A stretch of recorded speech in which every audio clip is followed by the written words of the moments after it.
I forgot my first sentence.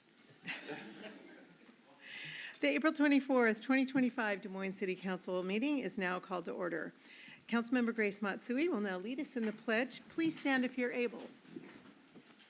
I pledge allegiance to the flag of the United States of America and to the republic for which it stands, one nation, under God, indivisible, with liberty and justice for all. Well, thank you for being here. Appreciate you attending, coming out on a beautiful sunny evening to join us in this really exciting meeting. For those watching online or on Channel 21, please know that we cannot attend to our phones at the dais, but if you do experience technical problems, please email cityclerk@desmoineswa.gov. Let the record show that all council members are present, and cross this off here. And you may notice tonight that we do have a change in our seating arrangement. Several of us have been experiencing assorted challenges in our activity up here, particularly with our ability to see and hear. So what we're doing is we're hoping a new arrangement is going to help and make a difference. So do we have any correspondence not previously received by council? No, Mayor. All right, thank you. So now it's time for comments from the public. We ask that you keep your comments respectful, and please recognize that anyone speaking or acting in a disruptive manner will be removed from the meeting. If you come to the podium, you'll have 3 minutes to speak, and please state your name and city of residence. Just a note, after public comment, we will have a short presentation as soon as all those have signed have spoken. All right, first up, we have Colleen Gantz. Oh. Hi, everybody. I thought I was signing in. Oh, no worries. Okay. Welcome, Colleen. So glad you're here. No worries. Glad you're here. Okay. Yeah. And so it might be the same with Peggy. Did you sign in because you thought that you needed to sign in just to be here? Okay, come on up. You can do that right now. She'll be receiving a proclamation tonight, so that's why I asked.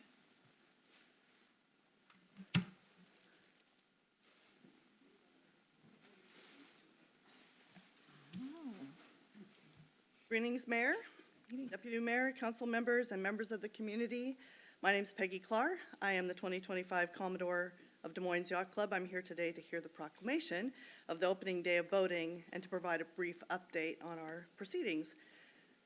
We will be having about 10 yacht clubs from the South Puget Sound region. There will be a brass band prelude that begins about 2 and will play until about 3.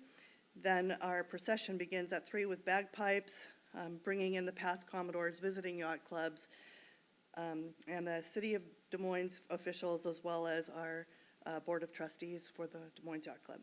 The ceremony opens and closes with color guard, some brief remarks from the Des Moines Yacht Club Vice Commodore and Commodore, with the blessing of the fleet and the reading of the proclamation by Tracy Buxton, the mayor.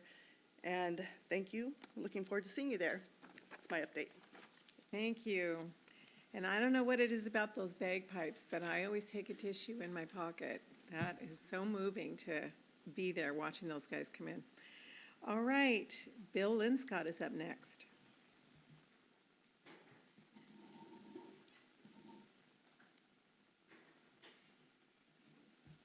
Good evening, Mayor, Deputy Mayor, Council, everyone else gathered here tonight. Bill Linscott from Des Moines.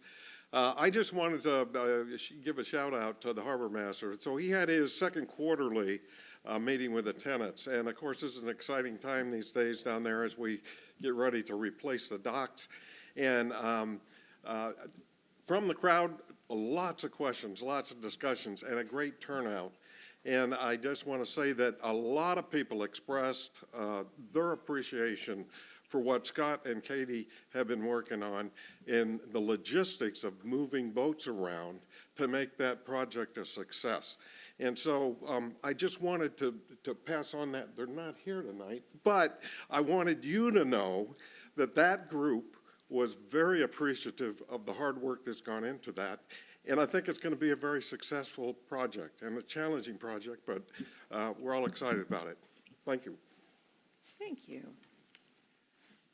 Well, is there anyone here tonight who came expecting or wanting to speak tonight for public comment but did not realize that you needed to sign up in order to do so? All right, I'm going to pass that back to you. So now I would like to invite up, we have a special guest this evening, Kate Krug-Garvey from the King County Sexual Assault Resource Center has a presentation for us tonight. So come on up, Kate.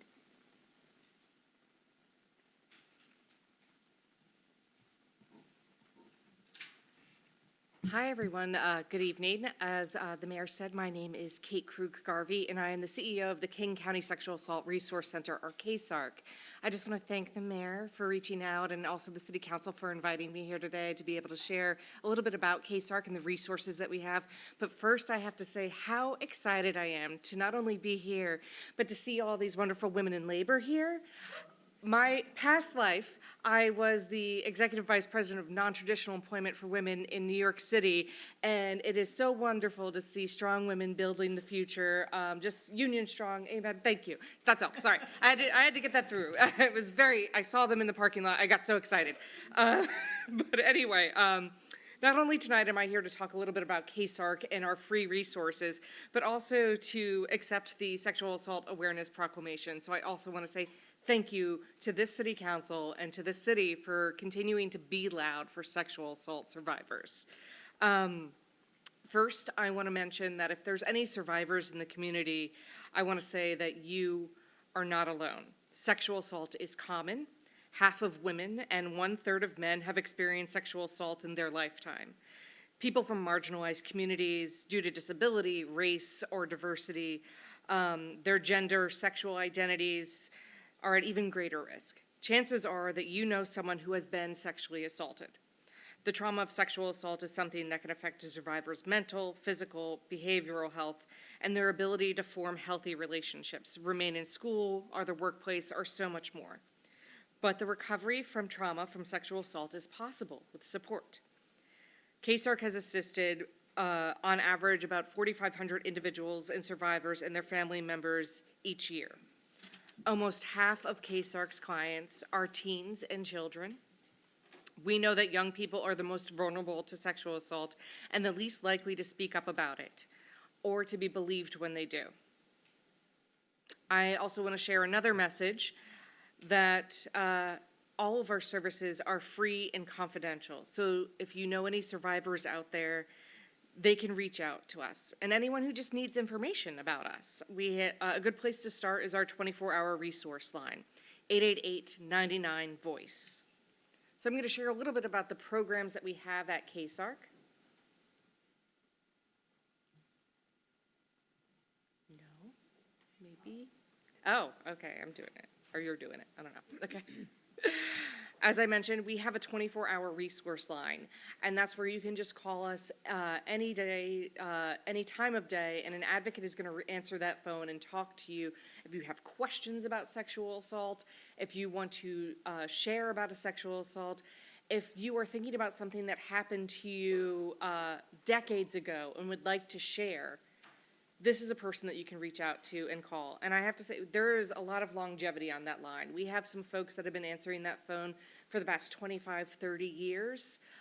Anything that you share with them is confidential, and they have a lot of resources to share with you. So one of the things that you might take advantage of through KSARC is our legal services.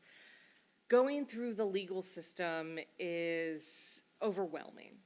There's a lot of different steps, there's a lot of different processes, and if you're watching television and say your favorite show is Law & Order SVU, there's a big difference between what actually happens and that timeline and the process that you're going to be going through in the King County timeline.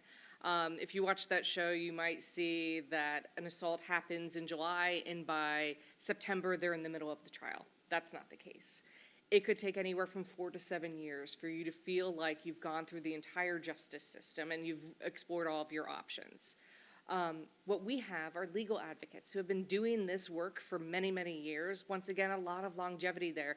We have someone who's celebrating their 21st year as a legal advocate with us. And they're able to help you understand this system and understand your rights. And they can help you understand what it's going through the criminal system as well as the civil system, so you can see which avenues you'd like to take. So we also have medical advocates. These are advocates that are going to walk you through all of our resources and processes when you need medical attention and a forensic exam. One of the great things about Washington State is that we no longer have a backlog for any of our rape kits, which is huge. Not every state can say that. Washington State also being one of the first to be able to eliminate their backlog. You should also know that you do not need to have a rape kit done in order to proceed with anything legally. But we're there to help you understand what that kit can do and what that medical process is. We also offer therapy. We have therapy that focuses on healing from the trauma caused by sexual assault, and cost is never going to be a barrier. If you have health insurance, wonderful. If you don't have health insurance, not a problem. We're here to help you with that. One of the things that we do like to share is that there is a specific PTSD therapy that we help folks with. If you go through that therapy, the chances are that you'll be able to leave saying that you feel that you no longer have PTSD is very high. We also support our non-offending parents and caregivers and of the children that are receiving services. As I mentioned, of the on average 4,500 individuals that we serve each year, about half of those are children. So being the parent of a child who has experienced sexual assault is devastating, and you never know where you need to turn. You have questions like, am I still allowed to reprimand this child? Are they still going to get punishments? Am I okay to ask them to do the dishes? Is it okay to hug them? Like, I don't know my boundaries anymore. How can I support them and talk through this? And sometimes it's talking to a therapist yourself or just talking to other parents that are going through the same thing as you. And of course, all of our advocacy and therapy services are available in Spanish by our bilingual and bicultural CASARC staff. On top of that, we do have advocates that are fluent in ASL, as well as Somali. So we call this our Don de Voz program, our Giving Voice program. And finally, one of the biggest things that we talk about a lot is prevention education. So we are at work in the schools as well as our community groups, and we're talking about what it means to stop sexual violence before it happens. 10, 15 years ago, it would be so hard to get into the school system to talk about these things, but now, if you watch the news, I don't know if you see it, these kids are calling us. They're asking us to come to their schools. Their principals are saying, hey, we're hearing from our students. They want you here to help us talk about what prevention is. And all of these are age-appropriate conversations that we're having about consent and what actual sexual violence is. And finally, I want to leave you with our contact numbers. So please go ahead and take your phones out and take a picture of this. But we have a 24-hour resource line. Then there's our main office, that's Monday through Friday, 9 to 5 p.m. We still have a fax machine. And of course, this is all available in Spanish. We always say that we can't change what we can't talk about. So I just want to thank you all for your leadership and your willingness to talk about sexual violence and be loud about sexual assault. So thank you.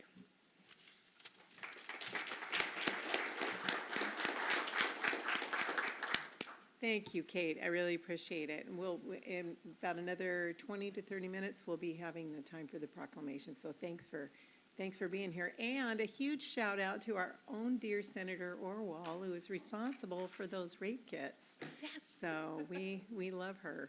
Yes. So thanks for being here. Thank you. All right, next up is the city manager's report. We have a couple of items here. I'm going to pass the baton to acting city manager A.J. Johnson-Newton. Good evening, council, community. My name is A.J. Johnson-Newton, and I am the acting city manager tonight. At this time, I'd like to invite the Honorable Judge Lisa Leone up to the podium. Judge Leone has presided over our municipal court for just shy of 10 years. Her anniversary is in May. She'll be joined by Melissa Patrick via Zoom, who has been at the city for 11 years. I was going to say over a decade, but I'll go ahead and just say 11 years, serving in various capacities, and she is now our court administrator. They'll be providing an overview of the court's core services, key programs, some challenges and opportunities they're navigating.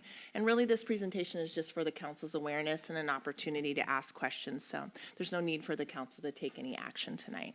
With that said, I will turn it over to the Honorable Judge Lisa Leon. Thank you. Well, thank you very much. All right. Well, good evening, Mayor, council members, Acting City Manager, Ms. Vaughn, Ms. Keene, and most importantly, everybody in the community.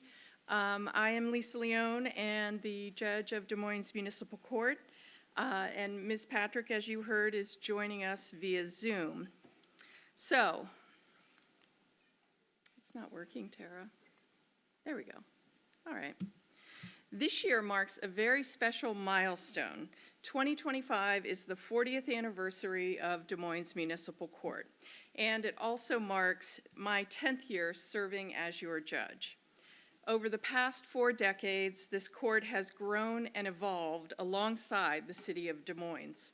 Through changes in law, population, and technology, one thing has remained constant: this court's central role in delivering justice that directly affects the lives of those who live in this community. When municipal courts work well, the entire community benefits, from safer streets to stronger civic engagement, and that's what we are committed to delivering year after year.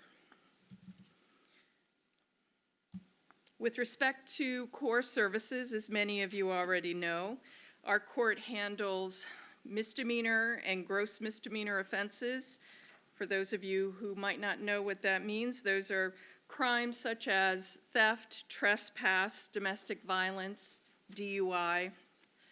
We handle traffic infractions, photo enforcement citations, nuisance and abatement cases, animal control violations, and vehicle impound hearings. To be clear, every case matters, not only to the individuals involved, but when these cases are taken as a whole, they shape the safety and livability of our city. As part of our commitment to public safety and community well-being, our court invests in innovative programs that address the root causes of crime and reduce recidivism. We have a robust support services department, which is known to a lot of folks as probation. Our probation officers provide offender accountability through regular check-ins, drug and alcohol screening, and timely sanctions, while at the same time supporting rehabilitation through case management, MRT programming, and referrals to social services. In addition, as you know, we have our specialized DUI court. It supports high-risk DUI offenders with intensive supervision and wraparound services. Since 2018, we've served 32 participants, celebrated 12 graduates, and we're on track this year, I believe, to graduate about 4 more people.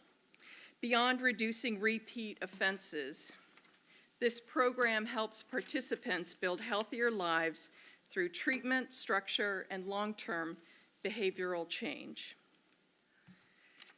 The court also uses GPS monitoring, electronic home detention, and drug and alcohol monitoring, both as conditions of pretrial release and alternatives to jail.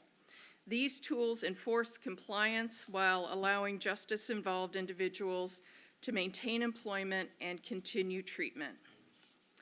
We also have our Peer Navigator program, and through our collaboration with Federal Way Municipal Court, a navigator from Peer Washington assists court participants with guidance, support, and resource connections as those participants work to comply with court conditions and rebuild their lives. We also have those 2 programs at the bottom, what's informally known as the UP program, and we have the interjurisdictional warrant program. Both of these in partnership with other local courts. The UP program and the warrant program make it easier for court participants to pay delinquent fines and resolve outstanding warrants across jurisdictions. These programs promote compliance while at the same time saving money and reducing burdens on both the public and the courts.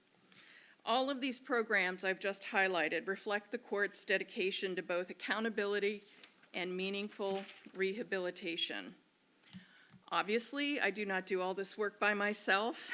As a .85 FTE judge, I have a team of 10 dedicated employees, including my Director of Court Administration, a Court Operations Supervisor. We also have 5 FTE court clerks, 1 limited-term court clerk, and 2 support services specialists. That's all of us at Christmas. From managing front counter services to fielding questions via phone and email, to receiving payments or docketing cases and processing court orders, our team is committed and efficient. Everyone wears multiple hats depending upon the needs of the court on any given day. Let's take a moment to look at the volume of cases filed and adjudicated in our court. Oops, we're missing one there. There we go. So between 2022 and 2024, we've seen a significant increase in both case filings and scheduled hearings. In 2022, we were still recovering from the pandemic, but by 2023 and into 2024, as you can see, filings began rising steadily. And of course, you can see in the 2024 pie chart, the large proportion of Park Zone filings. And I just wanted to point out that that is not a full year of filings. That only represents 7 months of filings. So last year, we handled more cases and held more hearings than really any year in recent memory. And this includes a significant rise in traffic and photo enforcement cases, a steady volume of criminal filings, and a heavier hearing calendar across all case types. As a result, our court schedules are at or nearly at full capacity each week. We are, at times, booking court dates as far out as court rules allow. Yet we are still meeting every statutory and constitutional deadline. And while that's a testament to the dedication and efficiency of our staff, it also shows that we're operating at maximum capacity. So if the current trend continues, whether through increased criminal filings or increased traffic camera enforcement, we'll need to consider how to scale court operations to keep pace without compromising the quality of service. So our challenges moving forward, I've talked a bit about staffing and calendar availability. Given these challenges, the court is likely to make a future request for additional funding for staffing and judicial time as caseloads and operational needs expand. With respect to space, everyone in the city, I think, is struggling with space issues. The court is no different. We have limited office space, and that will be an ongoing challenge. Interpreter shortage, this may be something that maybe nobody has thought about, but we are a very diverse community. We serve a high volume of individuals who speak limited or no English, and we're having a real challenge securing court-certified interpreters, especially in less common languages. That can result in delays in adjudicating cases and overscheduled dockets. So these are our current challenges.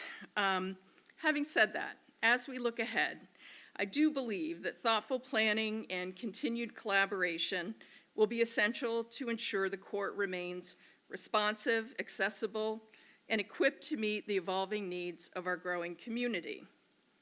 In closing, Des Moines Municipal Court is proud to serve this community with fairness, accessibility, and respect.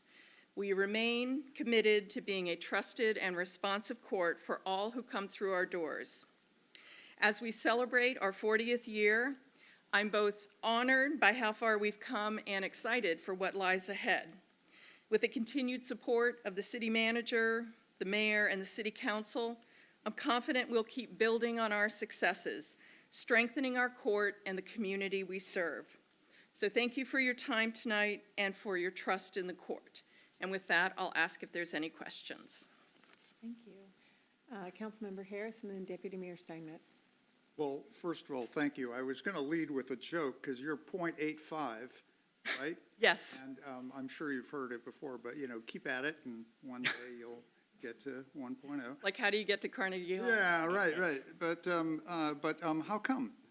I mean, is that typical for, you know, judges of our size, municipalities? There are a number of municipal courts across the state who have part-time judges.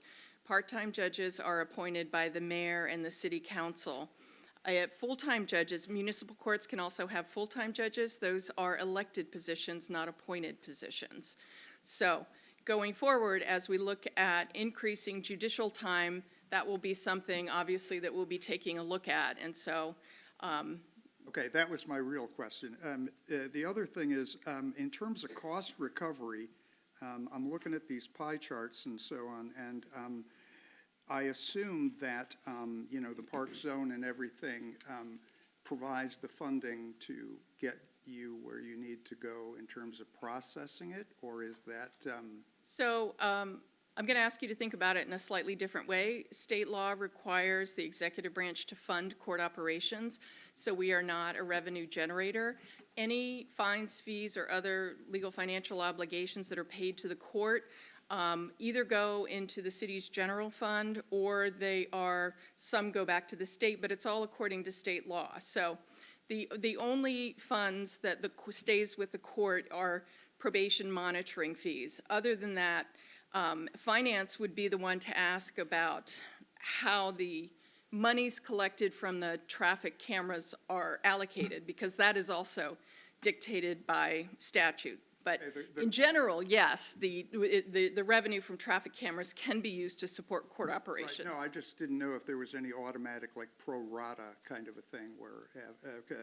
And a couple other real quick things. Sure. So since, you know, I'm looking at the pie chart, it looks like, so added capacity, you know, could mean, I mean, I'm assuming that the park zone thing over time will people will start to get the hint or something like that. But that's certainly what happened with red light cameras. There's also a seasonal aspect to it. You know, school zone cameras, for example, they're not operational year-round. The park zone cameras, areas like that where when the weather's nicer, more people come out. So in general, yes, we see a sharp rise, and then it levels off a bit, and then from there it can sort of fluctuate. yeah, my concern is really in the criminal thing.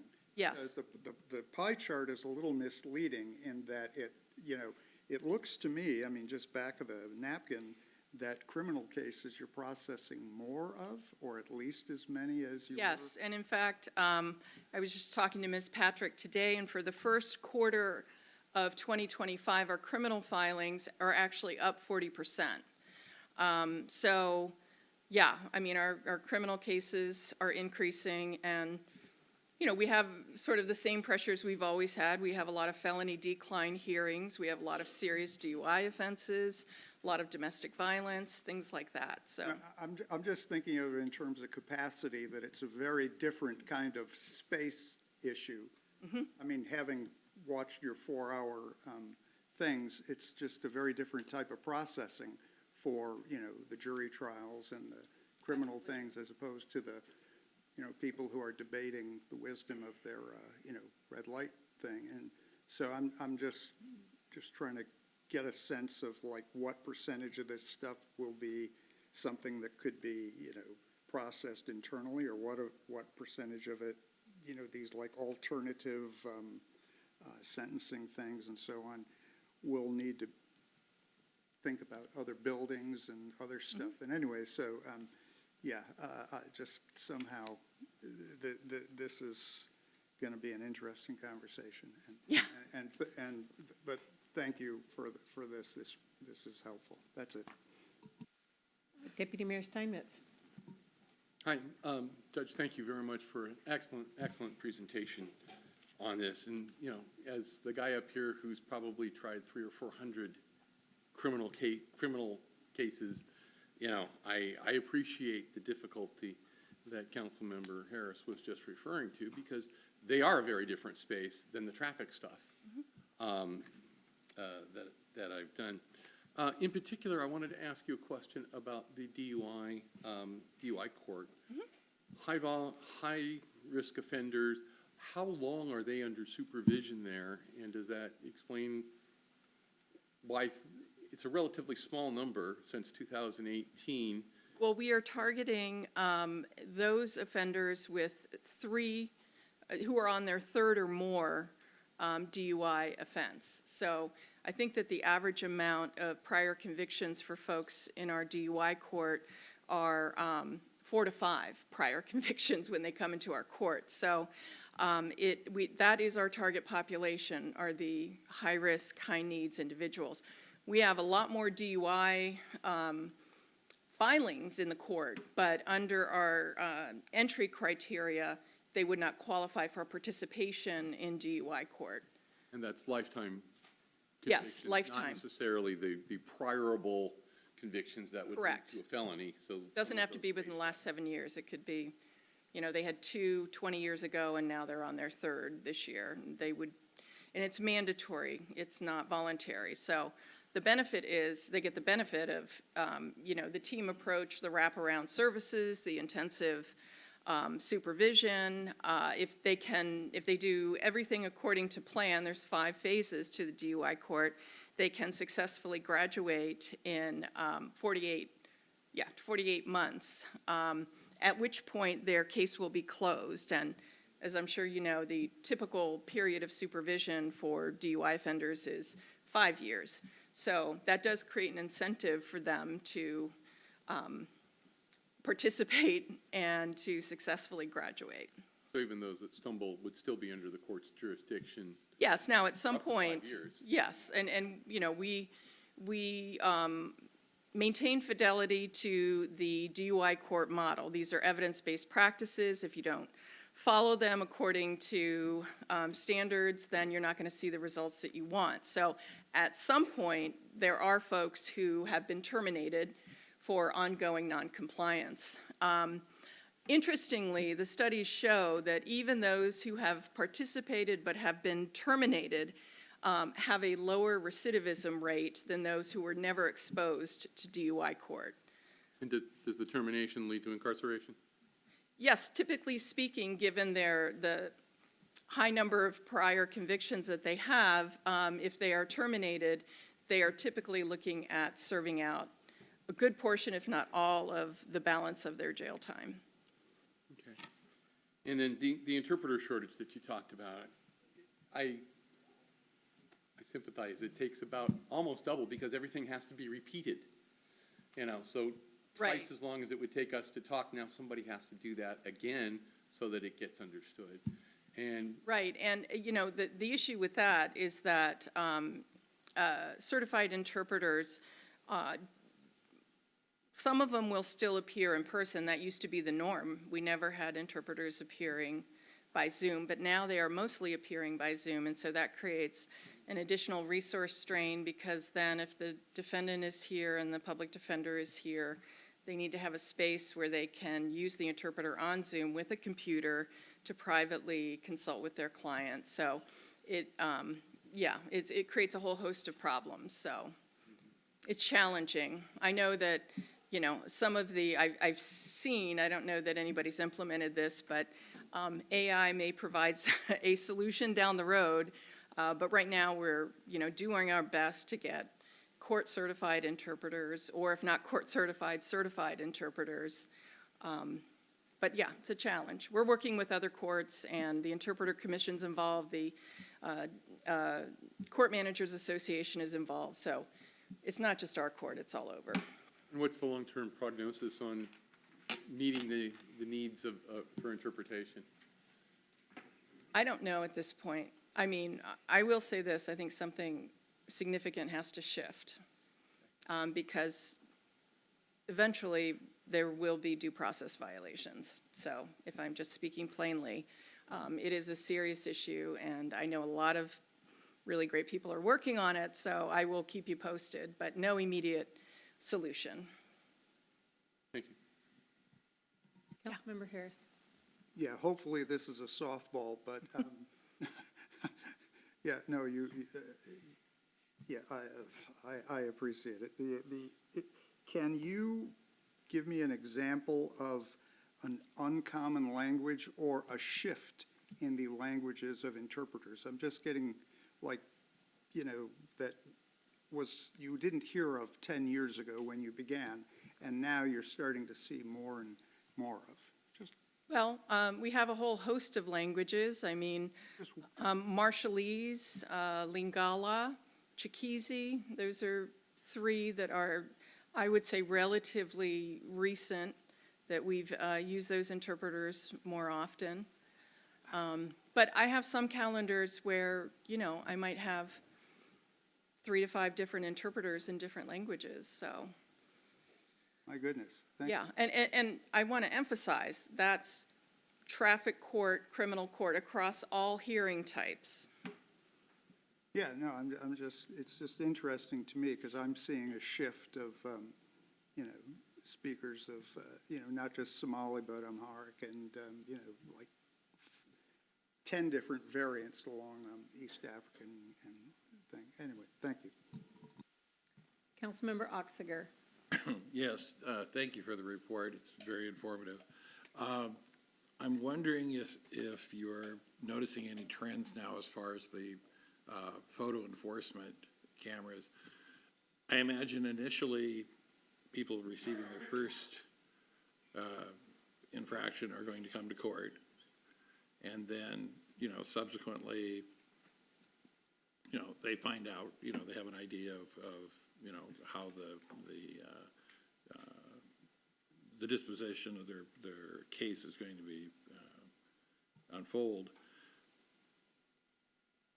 Are we seeing any kind of trend? Is that now that the cameras have been in effect, that the number of court cases, court appearances are going down, or are they maintaining a? Well, a couple of responses to that. I guess one thing I would say is that for those who are receiving more than one ticket, regardless of the outcome of their initial hearing, a lot of folks are continuing to schedule hearings because they have no ability to pay. And under the court rules, I take into account their ability to pay and whether they receive state or federal benefits, and if they're employed on fixed income, that sort of thing. So a lot of hearings are simply the result of folks coming in and wanting a break on the fine, right?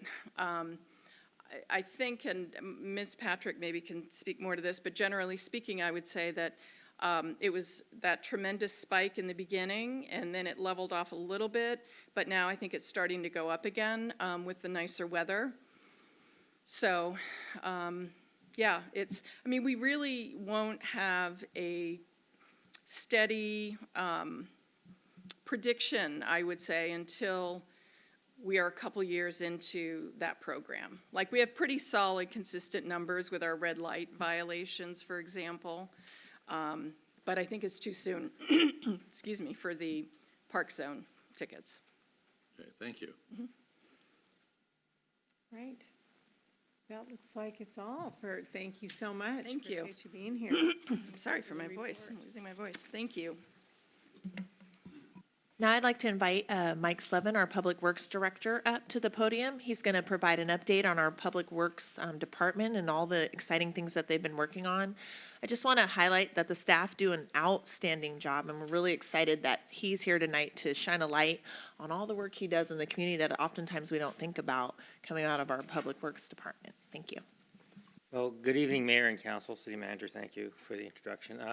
So I'm here tonight just to go over a couple of different things, but first I want to start with our staff. This is our layout right now, and so it's I'm the director, and Jody and Scott report directly to me, and Jody's our admin for Public Works. Scott does our CIP management. And so he works a lot of the projects like we just recently saw with the re-roofing and the solar on the senior facility. Our transportation department is run by our senior city engineer, Tommy Owen, and he has 3 engineers underneath him and then an engineering inspector for the right-of-way. And so all the road work you see, all the traffic work you see is coming through that section of engineering for its design, construction, and I'll go over some of the tasks that they've accomplished in the last year and what we're planning on doing in the forward year.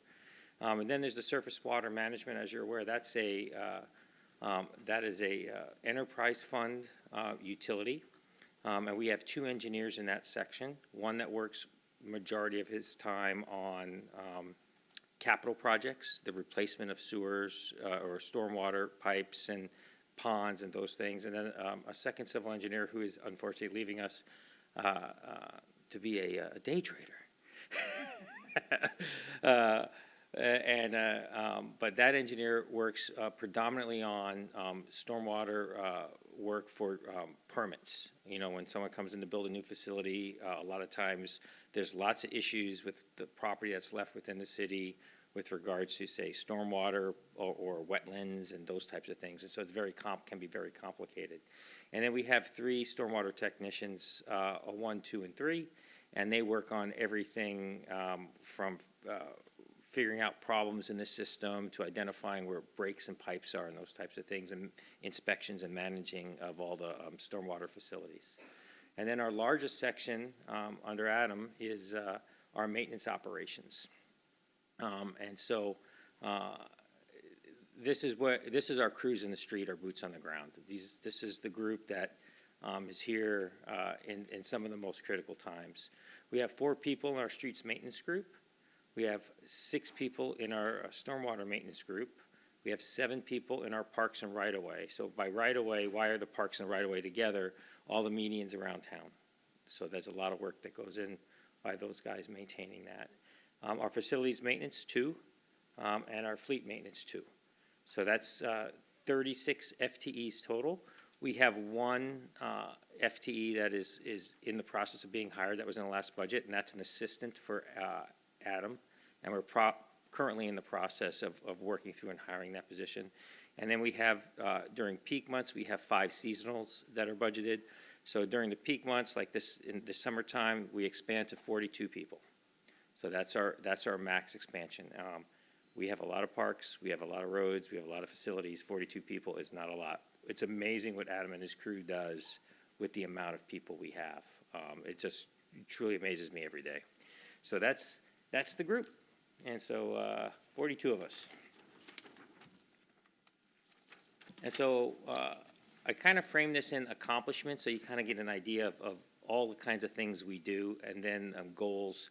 And the goals in the last 2 slides came out of the city manager's retreat with the division heads, or department heads, excuse me. One of the big things we've been working on several years now, the Sound Transit Federal Way Link Extension, we are basically done with construction. And so this year, right now we are closing up. You know, we've just finished completing 4 vacations. Some of these property transfers and swaps have taken years. There's 1 piece of property, small piece, that still needs to be in transfer. We have a couple of easement issues still. We're guaranteeing that all the trees that were on the plans were planted. And so we're doing those types of inspections. You know, all of the irrigation improvements that went on with that project, they have a spare parts list, so we just received the spare parts so we can repair them in the future. But just tons of different things that go involved with a project of that magnitude that touches our community and goes through our community. You heard the judge talk a lot about the speed cameras in Redondo. That was a lot of work. A lot of work to get those involved, and those went in and became active in 2024. The city completed its most extensive pavement overlay project in the history of the city. So Highway 16th Avenue and down to Redondo there, and that included a lot of stormwater stuff and also guardrails where necessary. 509 reconstruction of the 216 bridge. I know it's leaving our territory, But coordinating that bridge over the new 509, the 216th Street Bridge, took a lot of effort, a lot of time from our staff. We reviewed 206 development permits and 228 right-of-way permits. So that's more engineer time. Those can be very complex, and 97 developments for drainage, which we talk about the drainage engineer we have. Kent Des Moines Road and 16th, major stormwater pipe replacement program. That was accomplished in '24. The King County Flood Control District Grant, which is going to allow us to replace a lot of stormwater pipe in the Redondo area on 287th and 6th. So that we briefed the Redondo community on that. There's more work coming as we get into design, and probably in 2026 we'll be constructing that. Then the crews that are here 24/7, right? This is a 24/7 shop, right? King Tides, right? Monitoring king tides, getting out there in time. 2 major king tide events in Redondo and other communities. Snow plowing, right? We have a lot of hills, windstorms. We had those. There's a lot of stuff going on. I can guarantee you this: if one of those events is going on, we have crews here working, whether it's 2 in the morning, 3 in the morning, or 3 in the afternoon. Doesn't matter. They're here, and they're working to keep our rights of way and our citizens safe. The fleet management, we surplus 16 older vehicles. Some of them were very old. We're talking like 2001, 2000. And replaced them with 20 new, including 13 new police cars in 2024, and other vehicles. They weren't all patrol cars. They were vehicles for police. We have more that are being surplus this year, and more that are coming in as we speak. And we filled numerous I just didn't take the man hours to count, but numerous potholes, gravel road maintenance work. We have several gravel alleys that we grade every year, several roads around town you may not be familiar with that we maintain, crack sealing, street signage repair, bollard repair. Anyone who lives around 287th knows we're replacing that bollards every 3 days. So the guys actually come into work now, and they report it on the way into work, so it's fixed by noon. And so, and we got some pretty good responses from that. And then goals, like I stated previously, so looking forward, the city manager's retreat was really a really good event for us to work with our peers and work with the community and figure out what we're going to try to accomplish in 2025 and where we are. I'll start at the upper end. Bonded capital improvement projects. You know, inflation hit us hard. We had some bidding attempts. We had some roadblocks. We had some design challenges. And I've spent the majority of my time working with the team and with the consultants getting those all figured out. Good news is we've started. The Memorial Triangle is actually under construction. They were putting up formwork today. The Redondo Pier redesign is 100% complete. We have the 100% draft. They're going to make just a couple of minor tweaks. I was going through the plans today and with the staff. And then we should be hearing by the end of this month if we get our permit in time. If we get our permit in time, we'll be bidding that the week of the 22nd, which is an important week I'll talk about in a little while. And so then we'll be under construction with Redondo Pier, which is fully funded at this time, unless the bids come in crazy, which we think we're going to be okay this time with the redesign according to the numbers we're seeing. Might be a little bit higher than we would like, but something we can do. The tariffs and steel costs and those types of things could throw us some curveballs when we bid those projects. And then the Des Moines Marina Steps, another big project, and we are out for 2 major funding sources. We did our costing on that. We did about $1.5 million of reduction, and we've applied for 2 additional two additional revenue sources for that project. One is the King County capital grants for the parks. So as you're aware, one of the things we can cut from the project is the vertical park and the splash pad, and we're looking at possibly using, if we're successful with the King County grants, using those funds to fund that particular portion of the project so we wouldn't have to cut it.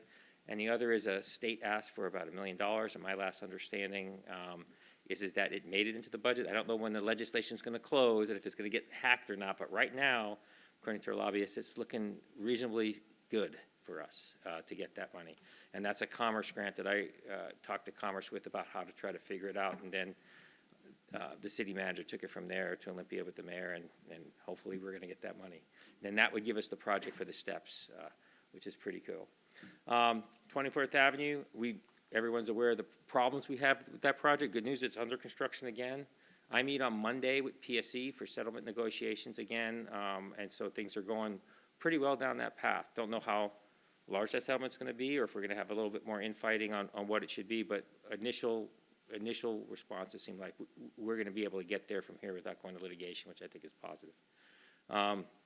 One of the things we want to do, but the city manager also wants to do it, so this made our list, but really it's a coordination, and that is a GIS-based real-time system so that people can see what's going on in the community, connected into, as we redo the map-based system, just click, pops up, this is a work order that's been put there, the community can see that, right? And so as we revamp the website for the greater city, this is what Public Works' goal is for our page, is that it's all click, point, and blow up.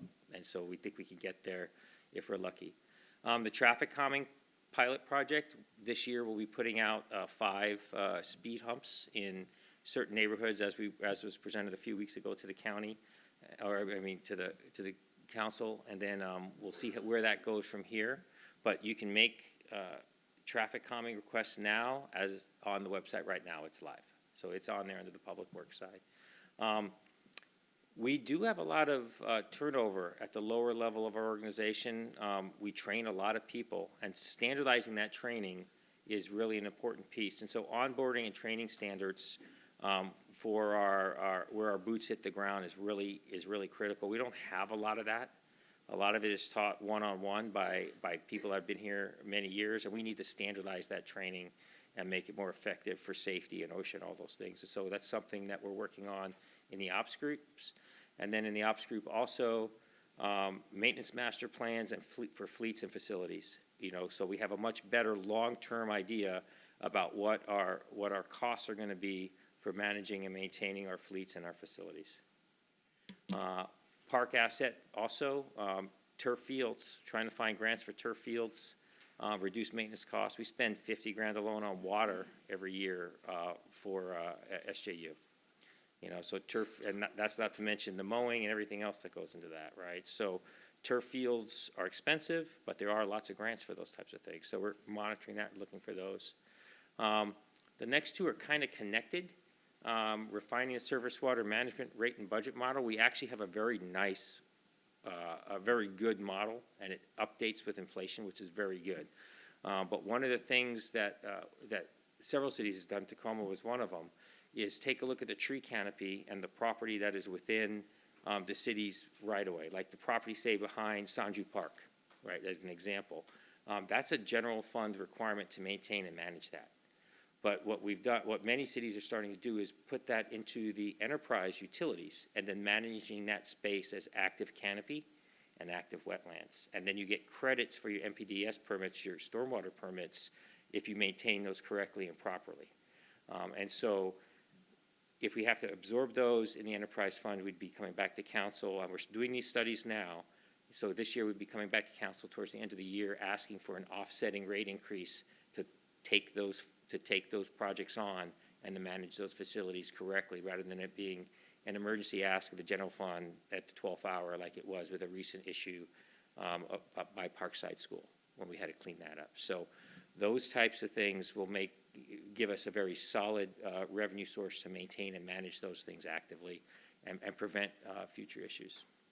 And then Moines Creek Estuary, 30% design, more grant funds. That project's, that's got to be regionally one of the most exciting projects, I think. And connecting that, I've actually walked it with Councilmember Harris, connecting that project to where the stairs are going to be, up Cliff Ave. I think that's really going to be a connecting gem someday in the future. And how do we make all of that flow is really going to be critical. But that's not a 25 goal. We have enough on the list. So. And that's where I wanted to leave it, what we've accomplished, what we're hoping to go forward with. Just being new here, this is my 9th month, just very, very impressed with the staff and the professionalism of the team that I've inherited. It's just incredible. I couldn't be happier with them. Any questions? Councilmember Harris, then Councilmember Nutting. Thank you, Mike. And at the risk of all constantly being flipped, anybody, if you walk by the engineering building, I always think of the clown car at the circus, because I'm just stunned at how much stuff happens in that small space. And I'm not being flipped when I'm always wondering, like, you know, do you have capacity there to do all of this stuff? And, you know, how can we help with that? But I'm just deeply impressed with a lot of this stuff. A couple of quick things. What is the job of a CIP manager? I mean, I know Mr. Romano's been here for a very long time, but just, if not. He is our catch-all. Any project that doesn't fit in the transportation or stormwater or isn't connected to a larger piece, he's kind of the glue that fixes everything in between. Okay, I just remember his name a lot with the business park and so on. Regarding let's see, what was it? Yeah, the Barnes Creek stuff, I noticed along 220th and all, they've taken down some of the plastic guards and things like that. Is there going to be some sort of update or progress report on that at some point? Yes, if you would like, I could bring that on the 22nd when I'm bringing the other capital plan. I'm just curious, because I get asked about that all the time. They see little pipes, and so. Yeah, so they're still working continually down there. And that's not a city project per se. That's a 509 project. It's a WSDOT project, but we can definitely bring you more information. And just, I mean, I'm very excited about the whole just integrating trees into the swim model. That's a really good thing. The only, you know, I mean, I've got other questions I can ask you offline, but just, it will be good to somehow make sure that swim covers a lot of ground. And I don't think the public really has, you know, it's sort of like at the state level, you've got 3 budgets that are huge, and people don't understand operating and capital and so on. The swim is starting to feel a bit that way to me, and as you integrate more land, you know, land use stuff into it, somehow maybe the web pages and stuff have to make clear its functionality. And I know that's a broad thing, but just I wouldn't want that buried in. It should be something that's like right out front that, you know. Absolutely, absolutely, sir, I concur. Thank you so much. Councilmember Nutting. Thank you, Mayor. Thank you for the presentation. I do appreciate what all the guys do out there. My question is has anybody on your team taken a look at what the tariffs are actually going to affect, so they are knowledgeable when the bids come in? And the reason why I ask a little background on this is lumber prices have actually come down, and they're excluded from tariffs. So is steel and copper. So we're not having an issue with our concrete guys tying rebar and asking for extra because of the tariffs. So has anybody actually looked into what the tariffs are going to affect? So the big concern right now, and the answer is just on the Redondo Pier project, we're tracking steel costs with our consultants specifically on the piling order, right? So we got some concerns about that.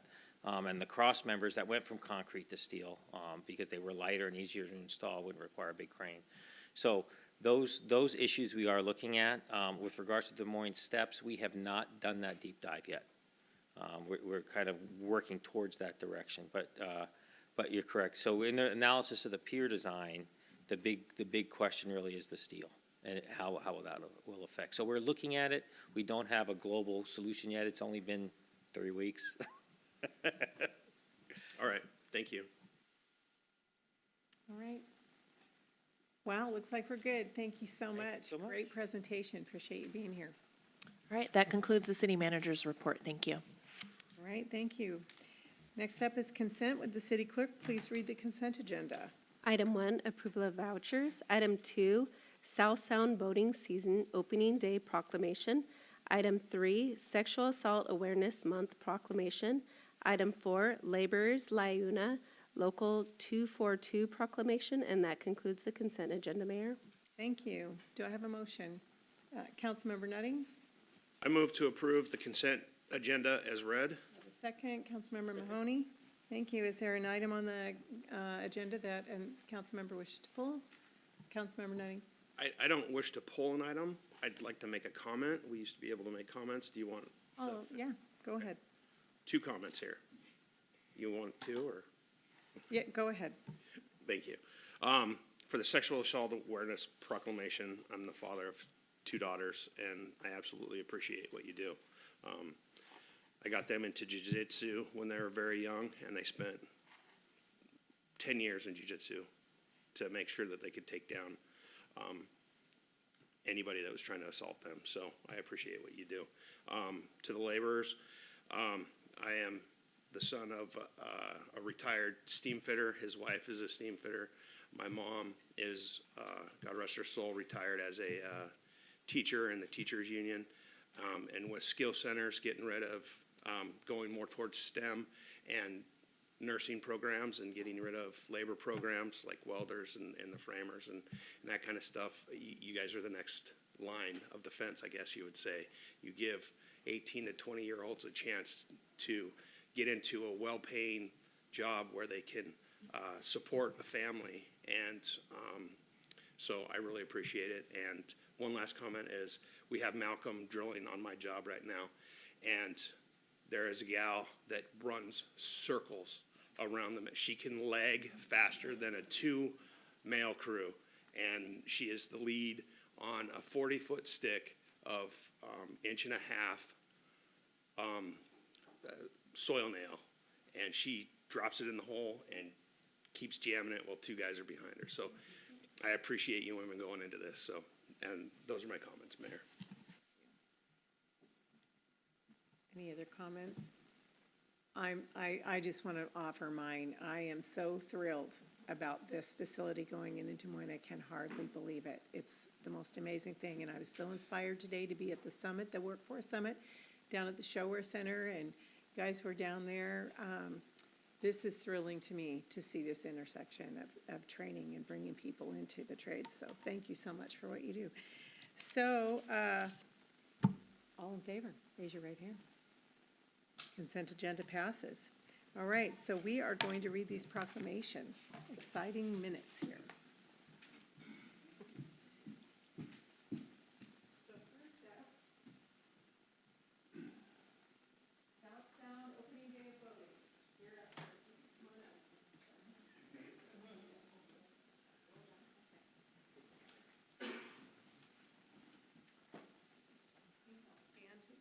Come on over here by me, and I'll read it, and then we'll get a little photo up, okay? I can't help saying that Peggy and I went to high school together. We were in the band together. So she sat right in front of me. All right, go Tigers. Sorry, I had to say that, Stadium Tigers. Okay.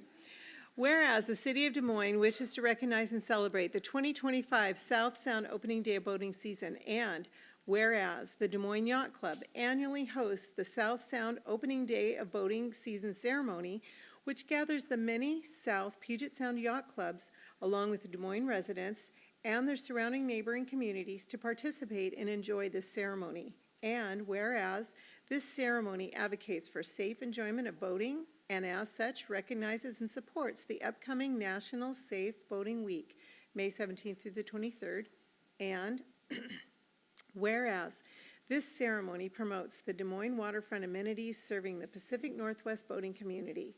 Now, therefore, the Des Moines Council hereby proclaims May 10th, 2025 as this year's South Sound opening day of boating season and urges all residents to join them in this recognition.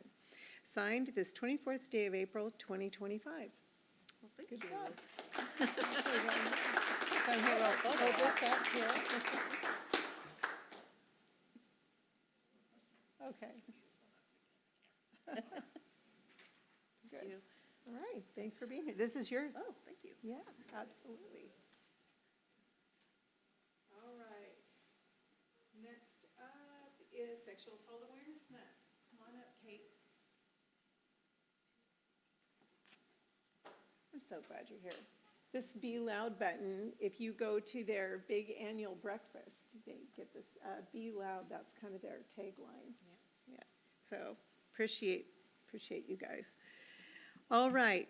Whereas Sexual Assault Awareness Month calls attention to the fact that sexual violence is widespread and impacts every person in every community.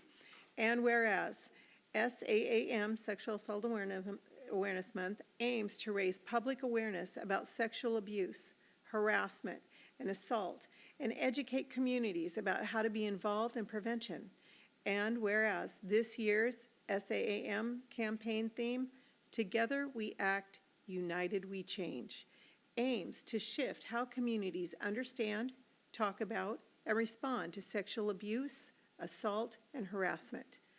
And whereas we believe all of our communities will be safer and stronger by making them more equitable for people of all gender identities and sexual orientations, races, and ethnic backgrounds, ages, faiths, and abilities. And whereas we must strive to create strong, connected communities that take care of one another and make decisions to ensure the safety and well-being of others and to end sexual violence.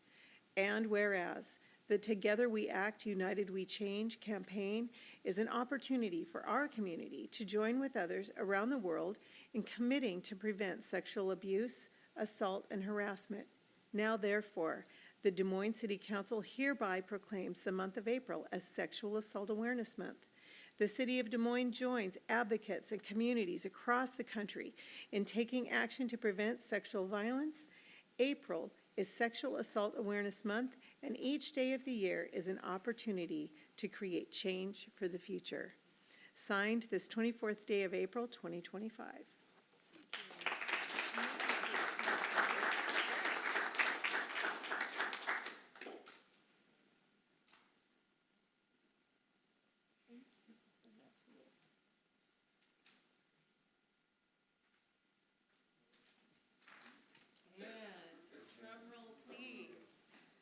Come on up, you guys. Oh, I'm so glad you're here. Okay. Whereas the LIUNA Local 242 has been a pillar of strength, advocacy, and opportunity for laborers in our region, tirelessly working to ensure fair wages, safe working conditions, and career advancement for thousands of skilled workers. And whereas the Laborers International Union of North America, Local 242 has played a crucial role in building and maintaining the infrastructure that supports our communities, from roads and bridges to schools and public facilities. And whereas LIUNA Local 242 is committed to workforce development and professional training, empowering workers with the skills necessary to thrive in construction and labor industries. Whereas the opening of the Northwest Laborers Training Facility in Des Moines marks a significant milestone in expanding access to high-quality education and hands-on training for apprentices and journeymen, ensuring a strong and skilled workforce for generations to come. And whereas this facility represents a partnership between labor, industry, the community, and fostering economic growth, job creation, and pathways to middle-class careers for workers across the region. And now, therefore, the City Council of the City of Des Moines, Washington, do hereby proclaim May 9th, 2025 as Laborers LIUNA Local 242 Day. Signed this day of the 24th day of April, 2025.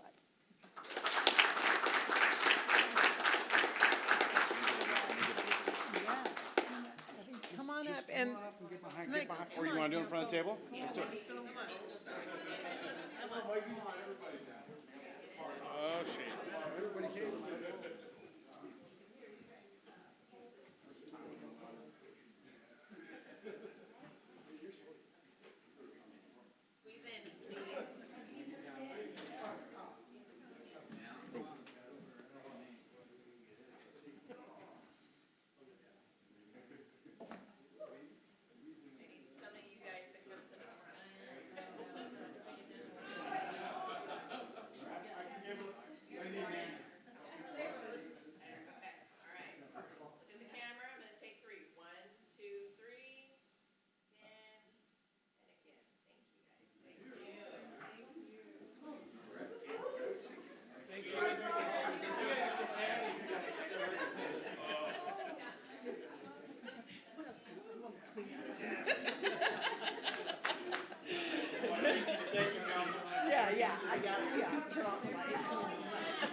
So, hey, before you all go, could you reiterate for us, we want to invite the community to come out and celebrate. You're going to have the ribbon cutting. Can you tell us about that for a moment? Go ahead and push the button there, Billy.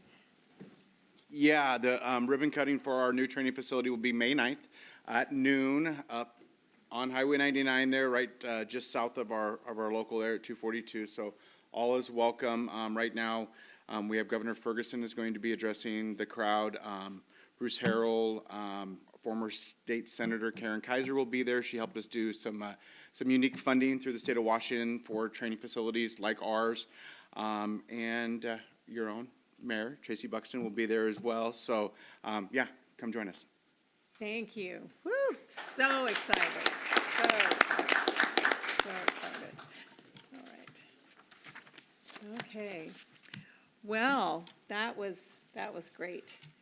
Next up is new business. This is a time for the purpose of proposing new business items for discussion. Thanks, you guys. Yeah. I'll let you.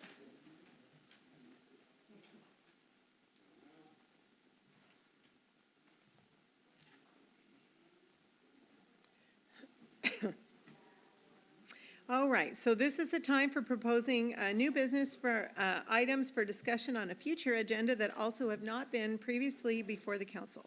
This is not a time for council action or questions about old business.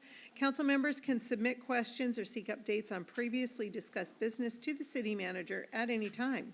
Do any council members have new business that they would like to propose? All right. So next up is council member reports, and we'll start off with Councilmember Grace Matsui. I have no report today. Thank you. All right, Councilmember Nutting. No report, Mayor. Thank you. All right, thank you. Councilmember Harris.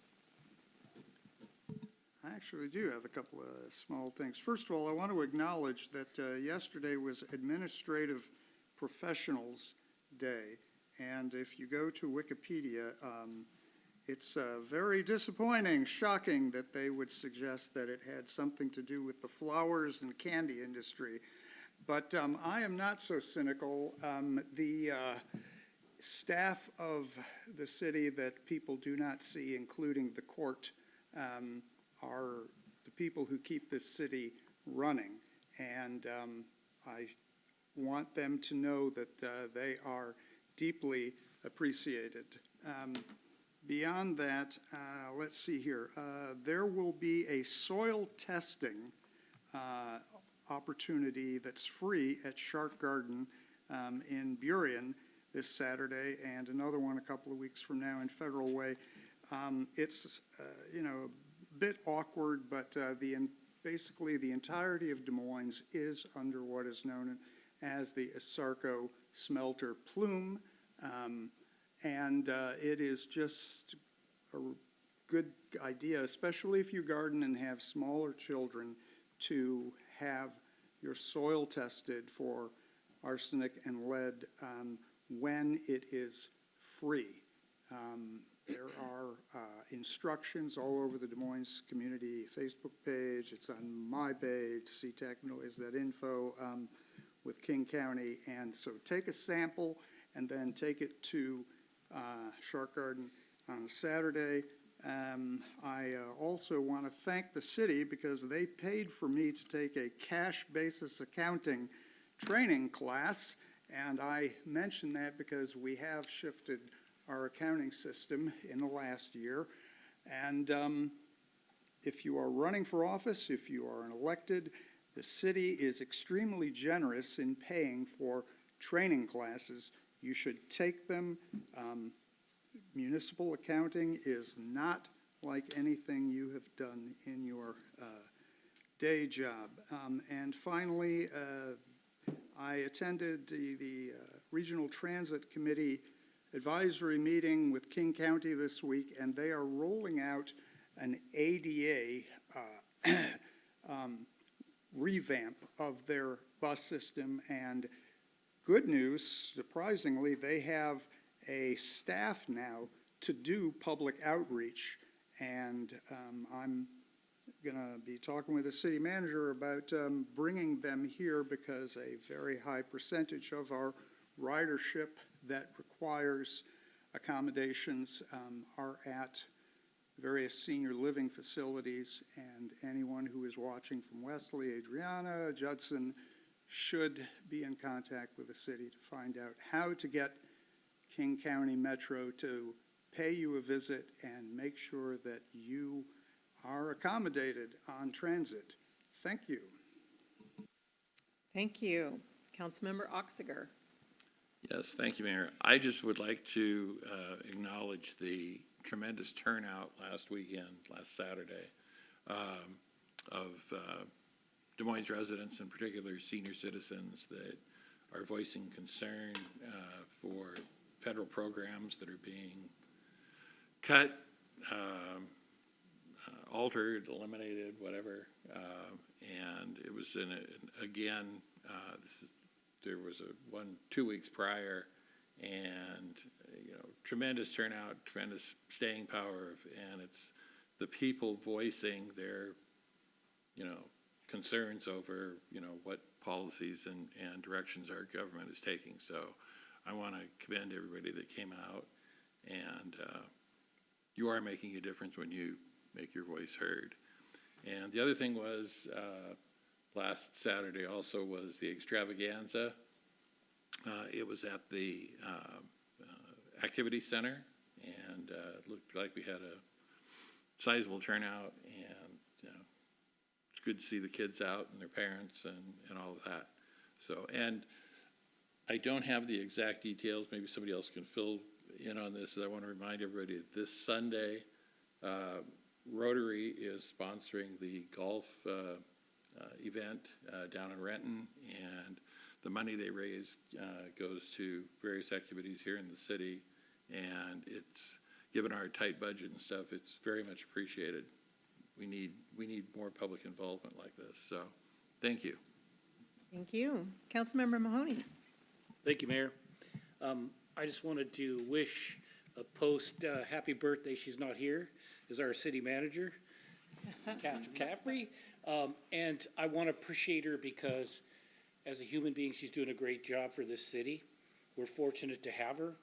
But one of the things why one of the reasons she's not here tonight is because she's definitely made priorities, and it's her family tonight. And I think that's wonderful that she would do that. And she felt bad that she couldn't be here. But when we talked about it, one of the things I thought was that putting her children first shows the type of character we hire. And I want to compliment her on that because I think that's a higher priority than anything of this nature. And the last one, because it just popped up on my watch, the Seahawks actually chose an offensive lineman, Greg Zabel, from South Dakota State University, so they actually did something they should do. So I'm optimistic for the future. That's all I have. Thank you. And no, we don't usually interact with our phones from the dais. I don't know, that must have been a malfunction or something. No, I'm just kidding. Go ahead, Deputy Mayor Steinmetz. All right, and I'll move to excuse your watch. Anyway, just a couple of things to report out. As your liaison with Destination Des Moines, the parade planning continues.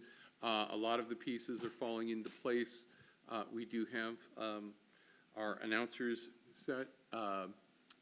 Dave Markwell and Ben Anderson have agreed to be the moderators or the announcers as the parade pieces come by, and they'll be up above the theater where they were last year. That worked out really, really well. I also want to acknowledge the Hands Off Democracy protest. Another crowd close to 400 people out there in a day that started off pretty great. So it was great. People came out there and it was pretty nice. Earlier that day, not only was the extravaganza, which I hear there was a great turnout for, but there was a downtown businesses were doing an Easter egg hunt, and that got quite a bit of people out there and looking in the stores and looking on the shelves to try to find the various eggs that were hidden. Although I heard that one place got wiped out just from one family. but they had a lot of kids. So everybody went home happy. But I also want to acknowledge that Second Love Coffee Roasters did a pop-up in their space in the theater. They're not even fully plumbed yet, and they'd set it up on a table, just a temporary space, and you were able to get a delicious cup of coffee there, and I think they're going to be doing it again this Saturday. So keep an eye out for that if you're an aficionado of really good coffee. As mentioned, Rotary is hosting a fundraising raiser at Top Golf out in Renton. It's going to be a fun time. You don't have to really be good at golf. Nudge, nudge, wink, wink, because somebody's trying to back out of. We can do that too. It's got to build up the appetite. So, but it's for a very good cause. Rotary puts a lot of money back into this community, and if you haven't bought your tickets yet, it's not too late. Contact, I don't know Jeff's last name with Rotary. I'm sorry, just blanking on it. But are you selling tickets too? Jeff. No, but. Jeff Gross. Gross, that's right. Jeff Gross. And at Marina Mercantile, they host Rotary regularly, and they'll know how to get a hold of them if you want to join us and have a good time for a very good cause. And then lastly, I just want to say happy birthday, Catherine. Glad we hired you. Glad you're with your family tonight. Thank you. Thank you. Well, I appreciate the report outs. We've got a hardworking council appearing in a lot of different places. I'm going to give some call outs to Councilmember Grace Matsui. She said she had no report, but I saw her several times around the city this week. So I had a grandbaby a couple weeks ago, and she's absolutely darling. Her name is Daisy May, and I don't get to hold her enough. So really proud of my daughter, and it's a fun new chapter. I visited with the League of Women Voters last week, and just to chit-chat about, they had a lot of different questions about the city. But the biggest thing is it's a fantastic group of women who they promote democracy and voter registration. They're not necessarily out there to promote issues or candidates. They really just promote democracy. So great organization to get involved with, League of Women Voters.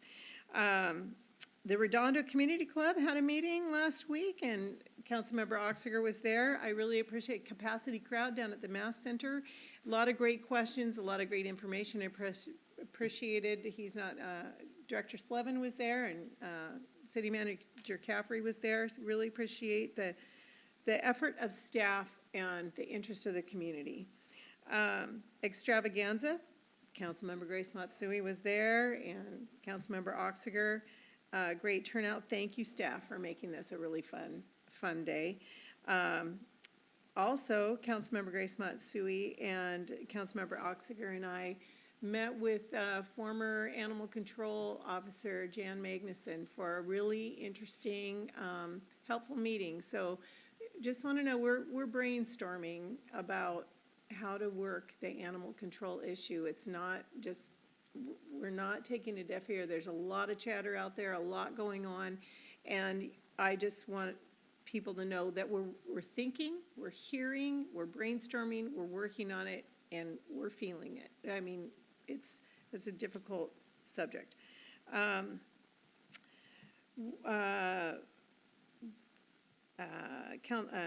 City Manager Caffrey and I and our legislative advocate, Anthony Hemstad, were able to meet with the Adam Smith's office this week, and that was a very pleasant overview of finances, what's going on in the country, and what could happen with finances. It's the same, though, as the state. Everything is different week to week, day to day, but I appreciated him coming down and meeting with us and sitting and just exchanging information. What are the possibilities for a resource in the future? And appreciated that time. Let's see, I'm going to skip some of this stuff. If you want to know what's coming up, subscribe. You can get a newsletter about any number of subjects from the city now. You can get the newsletter from the city manager, the mayor's minute, whatever. One of the most valuable things for the community is this huge calendar of everything that's going on in the next couple months. So that's super helpful. And last but not least, I did put it in the mayor's minute, but I don't know if it's as well read as it would be helpful in this situation, but I did want to announce that I will not be running for office this year. And so I'll be retiring my seat, and filing week is coming up in a few weeks. So I hope we have a nice, healthy slate of candidates to choose from. And this has been an amazing experience. I told my husband the other day, I said, this is my favorite job I've ever had in my life. It's been incredibly difficult and challenging and fulfilling and educational and surprising and rewarding. I've met some of the most marvelous people I've ever met in my life. So I'm not giving up this sector of work, though. I'll be around. It's too fulfilling, and I enjoy it too much. So, but again, I will not be running. So. But I'm going to pour in 150% for the next 8 months. I can tell you that. It's just in my nature. So this concludes our meeting for this evening. The next meeting date will be a city council study session on May 1st, 2025. Please remember to pick up after yourself on your way out. And Councilmember Grace Matsui, do we have a motion? I move that we adjourn. Second with Deputy Mayor Steinmetz. All in favor? That's 7-0. Thank you.